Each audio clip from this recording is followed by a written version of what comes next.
को हम हासिल पाएंगे।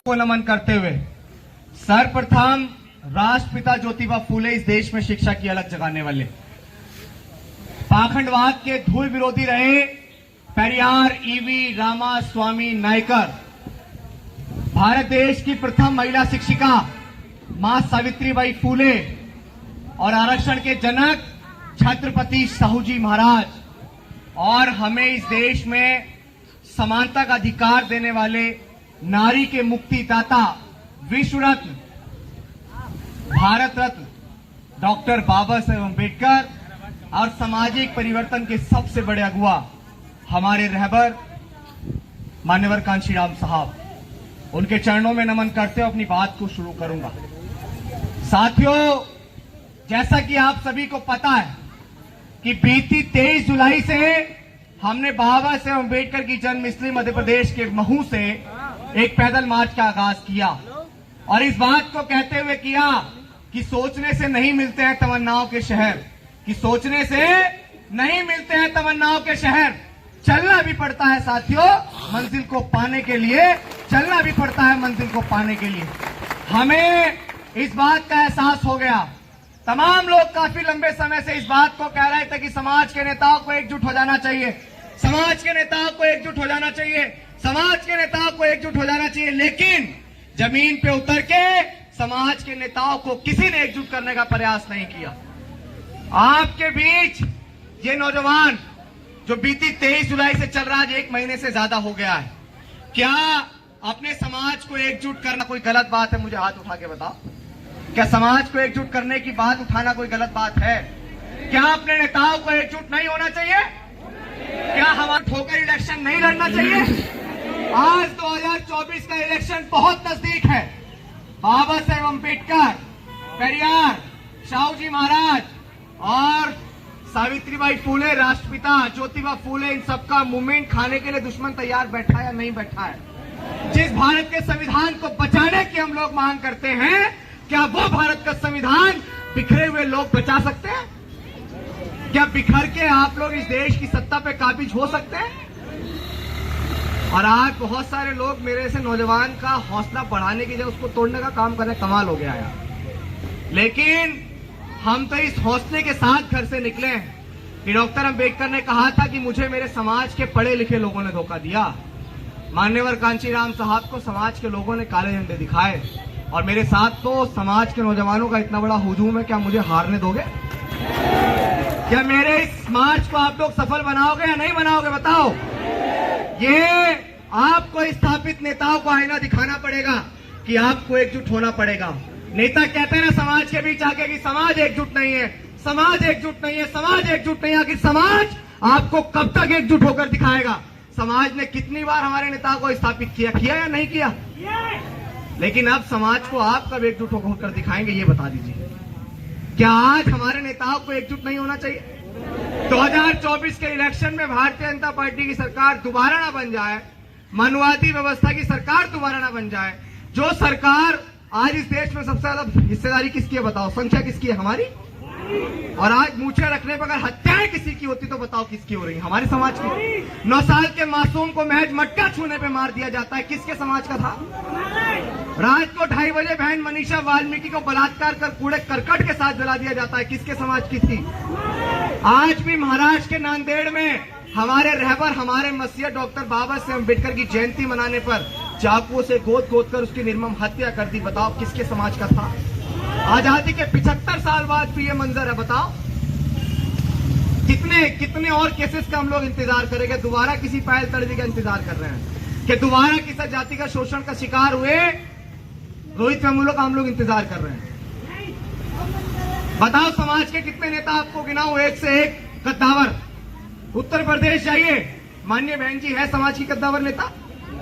चंद्रशेखर आजाद है कद्दावर नेता। उदित राज, फूल सिंह बरैया, प्रकाश अंबेडकर, रामदास अठावले, वामन मेश्राम, चिराग पासवान, M.K. स्टालिन, समाजवादी पार्टी के राष्ट्रीय अध्यक्ष अखिलेश यादव। अगर हम बहुजन की बात करते हैं तो वो बहुजन समाज जिसमें चमार, वाल्मीकि, कोरी, कुर्मी, पासी, धोबी, धानु, कहीर, गडरिया, गुज्जर, जाट, नाई, यादव, तेली, कुमार, महार, पटेल, डोम, वो 6,743 जातियां आती हैं जिनके साथ भारत के संविधान से पहले शोषण होता था। गले में हांडी, पीछे झाड़ू थी, सुबह शाम घर से बाहर निकलने का अधिकार नहीं था, विद्यालयों में पढ़ने का अधिकार नहीं था, और आज वो लोग अपने आप को तुर्रम खा समझे बैठे। 2024 के बाद सबका मुखालता निकल जाएगा। मणिपुर के अंदर जो दंगा चल रहा है, वो दंगे की हकीकत क्या आप लोगों को पता है?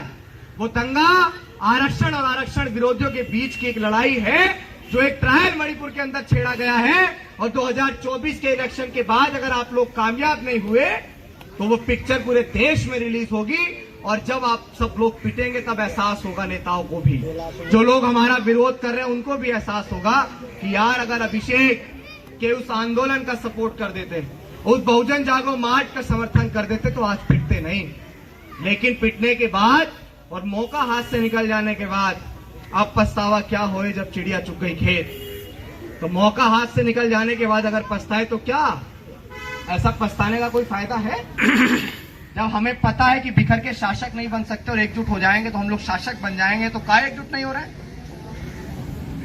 मुर्दा लोहे को औजार बनाने वाले, मेरी बात को बड़े ध्यान से सुनिएगा, मुर्दा लोहे को औजार बनाने वाले, अपनी आंखों के आंसुओं को अंगार बनाने वाले, और हमें तो मजबूर कर रखा है हमारे नेताओं ने, वरना हम हैं इस मुल्क की सरकार बनाने वाले।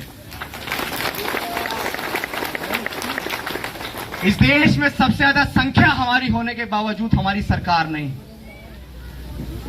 बिखर के कैसे हम आखिर यहां कामयाब होएंगे। आज बहुत सारे लोग मुझे रोकने का प्रयास कर रहे थे, मैं उनको कह दूं कि हार जाऊंगा मैं, सोचना छोड़ दो, ख्वाब टूटूंगा ये देखना छोड़ दो, हार जाऊंगा मैं, सोचना छोड़ दो, ख्वाब टूटूंगा ये देखना छोड़ दो। इस मिशन के लिए जहाँ भी कुर्बान है, रुक मैं सकता नहीं, रोकना छोड़ दो, रुक मैं सकता नहीं, रोकना छोड़ दो। कि राह में खतरे भी हैं मगर ठहरता कौन है, कि राह में खतरे भी हैं मगर ठहरता कौन है, मौत कल आती हो आज आ जाए डरता कौन है, और तेरी लश्कर के मुकाबिल में अकेला हूं मगर फैसला तो मैदान में होगा साहब कि मरता कौन है, फैसला तो मैदान में होगा कि मरता कौन है।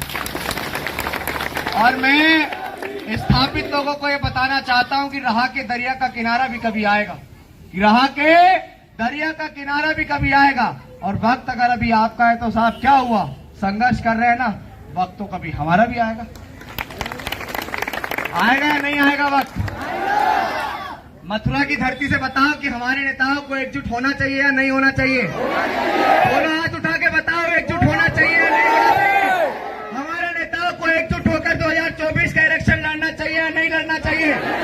और दुश्मन फूले, पेरियार, ललई, अंबेडकर और कांशीराम साहब की मूवमेंट को बहुत कमजोर समझ रहा है। आपको इस नीले झंडे को इधर दिखाओ, आपको ये नीला झंडा क्या लाल किले की गद्दी से नहीं लहराना है? बताओ, लाल किले की गद्दी से झंडा लहरना चाहिए नहीं लहरना चाहिए? बताओ।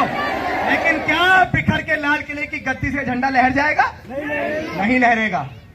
और ये झंडा और ये बाबा साहब अम्बेडकर जिन्होंने अपनी 4-4 संतानें हमारे लिए कुर्बान कर दी, तो क्या इस तरह हम लोग इनके कर्ज को चुकाएंगे? और आज बहुत सारे लोग भारत के संविधान को बदलने की बात कर रहे हैं। वो क्यों भी ना करें, बिखरे हुए लोगों के साथ यही तो होता है, उनके अधिकारों का हनन होता है, उनके बहन बेटियों के साथ बलात्कार होता है, बिखरे हुए लोगों के साथ यही तो होता है। बहुत अच्छे। आपको पता है कि हमारे समाज की आयरन लेडी के नाम से हम जिनको जानते हैं, कभी वो ऐसी थी और घर से निकल गई थी मूवमेंट को चलाने के लिए। तो हमारी तो बच्चियों और बेटियों में भी कोई कमी है क्या, बताओ मुझे। एक माननीय बहन जी राष्ट्रीय लीडर बनी और कितने समय से व्यवस्था परिवर्तन की लड़ाई को लड़ रही हैं। तो हमारे समाज की तो नारियां भी कमजोर नहीं है। और आज एक करके आना है तो एक ताही चाहिए साहिब, बिखर कैसे आखिर हम सफल हो जाएंगे साहिब। आना है तो एक ताही चाहिए साहिब, मेरे रहबर ने ये बोला था कि ये सदी हमारी है, बिखर के कैसे सत्ता को हम हासिल पाएंगे। तो हमारे रहबर को गालियां बकरे तो गालियां मत बकना दोबारा, वरना हम भी कानून भूल गए ना तो जितनी तुम्हारी लंबाई है उससे दुगना जमीन में गाड़ देंगे। बहुत बहुत धन्यवाद, बहुत बहुत धन्यवाद और आभार आप लोगों की, आप लोग आए और मथुरा की पावन धरती पे, क्योंकि बहुत शॉर्ट नोटिस में हमारे प्रोग्राम हो रहे हैं, बहुत सारे लोगों को जानकारियां नहीं मिल रही है। लेकिन इसी प्यार के साथ ये कहूंगा, दिल्ली के अंदर बहुत बड़ा आंदोलन आप सबके सहारे पे मैं रखने जा रहा हूं, और वो आंदोलन महल मेरे अकेले का नहीं है, संघर्ष आप सबके साथ कामयाब होगा। बताओ इस संघर्ष में साथ दोगे नहीं दोगे? बहुत बहुत धन्यवाद, साधुवाद। बहुत अच्छा प्रोग्राम आप लोगों ने रखा। यहाँ के आए लोग कमेटी जिन्होंने प्रोग्राम रखा, नाम किसी का नहीं ले पाऊंगा, लेकिन सभी का बहुत बहुत धन्यवाद और आभार। एक साथ हम लोग एक नारा लगाएंगे, बहुजन नेताओं साथ में, और आप बोलोगे साथ में आओ, साथ में आओ। बहुजन नेताओं साथ में आओ,